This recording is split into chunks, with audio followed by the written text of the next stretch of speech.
So good morning everyone.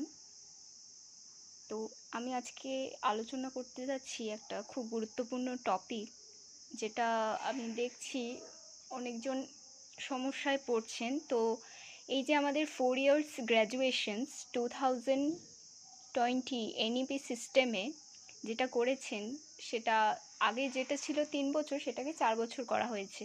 তো অনেক ছেলেমেয়েরা একটু ঘাবড়ে যাচ্ছে যে ব্যাপারটা কি সিস্টেম। তো এটা হচ্ছে এনইপি 2020, এটা একটা প্রস্তাব আমাদের সেন্ট্রাল গভর্নমেন্ট থেকে পাঠিয়েছিল যে কেন্দ্রীয়তে যে সমস্ত শিক্ষা ব্যবস্থা চলছে সেই একই শিক্ষা ব্যবস্থা সমস্ত রাজ্যে যেন একইভাবে চলে। তো এটা একটা জাতীয় নীতি অনুযায়ী এই শিক্ষা ব্যবস্থাটা চলছে। তো আমি এই ভিডিওটা বানাচ্ছি কারণ আমি আমি হচ্ছি 2023 ব্যাচ। তো সেখান থেকে এই প্রথম এনইপি সিস্টেম চালু হয়েছে, আমরাই হচ্ছি প্রথম ব্যাচ।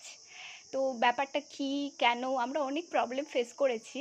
এবার কি প্রবলেম ফেস করলাম, কিভাবে কি জিনিসটা, সে নিয়ে যদি তোমাদের একটু সাহায্য হয় আমি সে নিয়ে একটা ভিডিও বানাচ্ছি। তো 4 ইয়ার্স জিনিসটা কি, 4 ইয়ার্সের কতগুলো সাবজেক্ট আছে, 4 ইয়ার্স কিভাবে হবে কি না হবে, আমি সমস্ত কিছু বিস্তারিত জানাবো। তো 4 ইয়ার্স, আবার কেউ এটাকে 3 ইয়ার্সও নিতে পারে। বাট তুমি 4 ইয়ার্স নাও 3 ইয়ার্স নাও, তোমাকে মেজর একটা সাবজেক্ট নিতেই হবে। এবং মেজর আমার মেজর ইংলিশ আছে।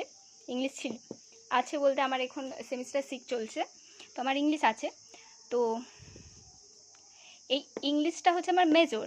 এবার যদি কেউ এটা আমার 4 ইয়ার্স, আর কেউ যদি 3 ইয়ার্সে নেই, তো 3 ইয়ার্সে তাকে সেম সিলেবাস পড়তে হবে, এখানে কোনো ডিফারেন্স নেই। আমার ইউনিভার্সিটি হচ্ছে Bardhaman university, but most of the university এই সেম প্যাটার্ন, দেয়ার অলসো সেম প্যাটার্ন, একটু এদিক ওদিক হতে পারে, but most of the university of our West Bengal same pattern. Minor এটা তোমার চয়েস। মাইনরে তোমাদের কলেজে যে সাবজেক্ট তোমাকে অ্যালোটেট করবে, এখানে বাংলা হতে পারে, ইংলিশ হতে পারে। ইংলিশটা হবে না, ইংলিশটা যেহেতু আমার যেহেতু মেজর আছে, যাদের ইংলিশ মেজর নেই তারা নিতে পারে, ইতিহাস নিতে পারে, ভূগোল নিতে পারে। তো তুমি মাইনরটা নেবে, একটু ভেবেচিন্তে নেবে, একটু ইজি সাবজেক্ট নেবে যেটা কম পড়তে হয়, এবং তোমাকে মেজরে কিন্তু টাইম দিতে হবে।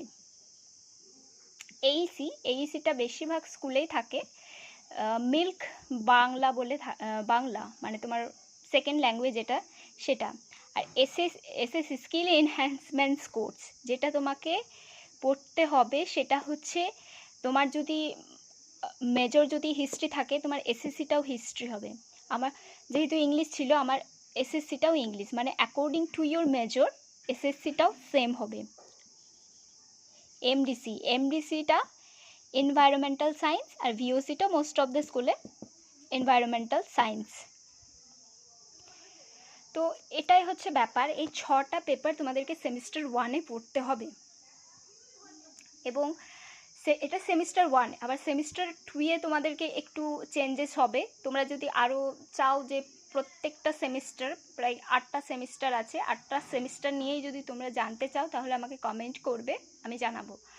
আর যদি ইংলিশের কোনো টপিক নিয়ে, গ্রামার বা কোনো কিছু নিয়ে যদি ভিডিও জানতে চাও, তাহলে আমার সাথে কন্ট্যাক্ট করতে পারো।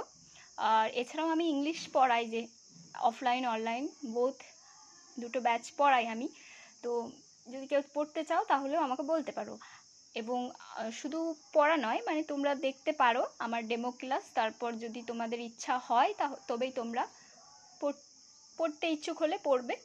তো এইটুকুনি। যদি আরও